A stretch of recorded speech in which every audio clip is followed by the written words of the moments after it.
everyone, welcome back to the channel where we simplify everything about studying and migrating to the UK. Today's topic is hot, especially for those of you considering to study in the UK with family. Considering the rising costs and stricter rules, is it still worth pursuing a UK student visa if you plan on bringing your dependent? Let's break it all down for you step by step. If you're planning to study here, you will need to prove you have enough money to cover your course fees for one academic year up to 9 months and living expenses for yourself and every family member you bring. The amount depends on where you will be studying. For example, in London, you will need £1,334 per month, now going up to £1,483 per month in January 2025. Outside London, it is £1,023 per month, rising to £1,136 in 2025. Let's say your course fee is £15,000 for the year and you will study in London. That is £12,006 for 9 months of living expenses. Altogether, you're looking at £27,006 minimum to get started. Add family members to the mix and the cost skyrockets. Here is where it gets tricky. If you are bringing dependents, for example, you're bringing a spouse or children, you will need to show even more money. From January 1st, 2024, the UK government has restricted bringing dependents unless you're studying a research-based postgraduate program. If you're qualified, here is what you will need to budget. An additional £845 per month per dependent in London or £680 outside London. For a family of 3, you, a spouse and 1 child. In London, that is £1,483 for you plus £845 for your spouse plus £845 for your child equals to £3,173 per month for 9 months. That is over £28,000 extra, and remember, this doesn't include your tuition fees. It is a lot, right? But here is the kicker. These funds must be in your account for at least 28 consecutive days before applying. So, planning is crucial. Now, let's talk about the elephant in the room. Recent policy changes. In 2023, the UK tightened rules on dependents for certain student visas, banning them for care workers and other groups. This trend is expected to continue, making it harder for families to immigrate. If you're bringing dependents, be ready for extra scrutiny. And remember, the UK government is actively trying to reduce net migration. Unfortunately, families are often the first target of these changes. So in 2023, if some of you can remember, the UK government, announced that, students must complete their coursework before they can switch to tier 2 visa, healthcare visa, for example, because a lot of students were switching their visa from students to healthcare skilled worker. But of course, they can still continue their education. But I think the universities went to the parliament to complain that a lot of students are withdrawing from their course, and so the parliament, now introduced that policy, putting a stop to that options. Also, the government introduced a policy restricting new applicants for healthcare worker visa from bringing in their dependent. That's also one way the government at the time thought they could reduce net migration, and it actually led to a lot of family being disengaged from each other. So then a lot of family will now have to consider, is it really worth it that I leave my wife, for example, and my kid, in my own country, and then I go alone to the UK to work Of course, people were of different opinions then that, oh, that's really harsh, that these are people, immigrants who are coming to look after your family in the United Kingdom, your aged parents, and I mean, you are now detaching them, separating them from family. I mean, family is everything. The truth is, I would not feel, the truth is, it will be hard for me to put in my best when I'm separated from my family, as against if my family are with me here. I will do my best. I will give all my best, everything within me on that job. So just imagine if you're asked not to come with your family and you only have to come here to work. How are you going to focus? It's hard. And that policy is still in place. It's still ongoing. And I mean, it is what the government had said. There's nothing anyone can do about it. But these are the things you need to consider before making that choice or making that move to come study in the UK or through the immigration pathway. But don't get me wrong, that policy that says applicants can no longer apply to come to the UK with their family is only related to healthcare worker visa.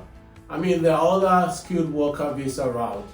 I mean, there's accounting, there's media, name it, IT. For those ones, there's no restrictions. If you get a sponsored job in media, for example, or accounting, or name it, or IT, you know, you're allowed to bring your family, you're allowed to bring your wife and your children, just so you know that you will pay the immigration health surcharge, you know. And that's what a lot of people are avoiding, because it's just a lot of money. And with healthcare visa, you don't need to pay immigration health surcharge. So that's the difference. So you need to weigh the pros and the cons. You need to consider carefully. So is it worth it? Here are the pros and cons to consider. Post-study work visa. The graduate route lets you stay in the UK for 2 years or 3 years for PhD graduates after finishing your course. This is a big draw for immigrants looking to settle. 2. Top-notch education. UK universities are world-class and studying here can open doors globally. 3. Pathway to skilled work visa. If you land a job after graduation, you could transition to a skilled worker visa. A good example is myself. In 2022, I finished my coursework at the university and I graduated. Upon my graduation, I secured a job that gave me the opportunity to change to a skilled worker visa, and that is what I am currently working on, and it sort of helped me in transitioning from student to a skilled worker in the UK. And this is my second year as a skilled worker, and so this is to tell you that yes, it is possible, but bear in mind that there is a price to pay for it. Regardless of the government measures to cut down net migration and policies, that is making it tougher for students to transition from student to skilled worker to start their life gradually in the United Kingdom. You just need to be positive and be very in-depth and be focused. Know what you want, but you need to understand that whatever you want to achieve in life, you need to be focused, you need to have a goal and a target, and you need to hit it straight on, and do a lot of research and network as well, meet people, go to events, go to function, go to church, go to mosque. These are the places, socialize. These are the places you will meet people that you can connect with and the people that can relate with your situation. And that's how you can easily, get things done. I tell you what, someone referred me to a job that I could have gotten skilled work visa from. But yeah, I tried it and I was offered a job, and I work on that. I work in that job for 1 week, and I could not cope, and then I had to resign. But look, that's one referral through a friend that I met here. That's the only way you can achieve your goal or dreams or aspiration in life or in this immigration journey. Cons: high cost. With living expenses rising, especially in London, it is not cheap to study here, let alone bring a family. Uncertainty for dependents. The government stance on dependents makes it harder for families to come or stay together. Job market competition. Securing a job post-graduation is not guaranteed, especially with growing competition among international graduates. Who should consider the UK study route? Here is my advice. Solo students or those with small families. If you are single or have only one dependent, the UK route may still be manageable with proper financial planning. Another thing you need to consider also if you're considering coming with your family is that gone are the days, especially when I came in with my family in 2021. So I came in first in September and my family joined me in December. But bear in mind, things are a lot easier then. Of course, we're just coming out of COVID, so there were jobs. And after 2021, 2022, more students were coming in, more skilled workers were coming in, and things now became saturated. Some who came in 2023 find it harder to get a job. I mean, I knew of a friend who came in 2023. The wife was the student. It took close to 8 months. I'm not exaggerating. It took close to 8 months. In fact, the wife had even graduated before she could find a job as a student. These were how things are degenerated, especially with jobs. Cost of living has gone up. Of course, this is not known to UK only, all over the world. Cost of living has gone up, even in Africa, to other European countries. So the cost of food has gone up, cost of accommodation has gone up, energy price sometimes are reviewed. I've just been told that my energy price will go up, so that's one thing you need to also consider. And you need to also consider, you need a good accommodation, with good energy rating, because that's what will determine how much you pay for cost of energy during winter when you need to heat your house.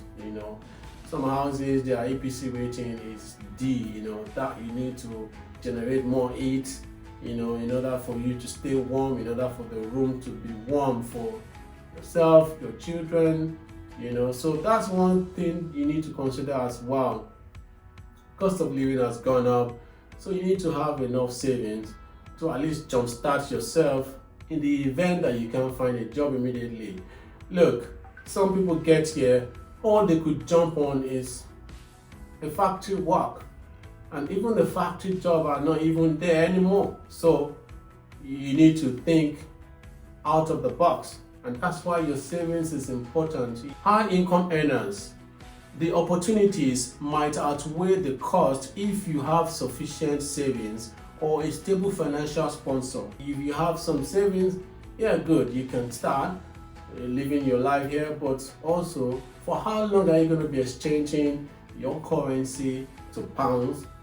Especially most African currency are not very strong when it comes to pairing them with pounds. So it's of lower value when you're changing your currency to pounds so that you can live here comfortably. So all these are things you need to consider before you decide if you still want to migrate to the UK through the student route or you want to look at other countries. Long-term planners, if you're aiming for indefinite leave to remain or citizenship and can afford the initial challenges, the UK study route remains viable. For larger families or those on a tight budget, however, you will need to consider whether the benefits outweigh the financial and emotional stress. Alternative options. If the UK feels like a stretch, consider these alternatives. Canada, more family-friendly immigration policies and lower living costs. Even though Things are changing in Canada these days. Immigration has also been revamped, so you need to consider wisely. Australia, easier pathway for families and excellent universities. Germany, free or low cost education, though you will need to learn German for most programs. Sweden, free or scholarship education, though you will need to learn Sweden language for most programs. These countries might better balance education, immigration opportunities, and family support. At the end of the day, the UK study route is not for everyone, but with a careful planning and a clear goal, it can still be a stepping stone for a better future. What do you think? Is the UK still worth it for students with families? Let me know in the comments. And are you still considering studying in the UK? Hit the like button, subscribe for more insider content. Until next time, I'm your host Samuel Agbaje.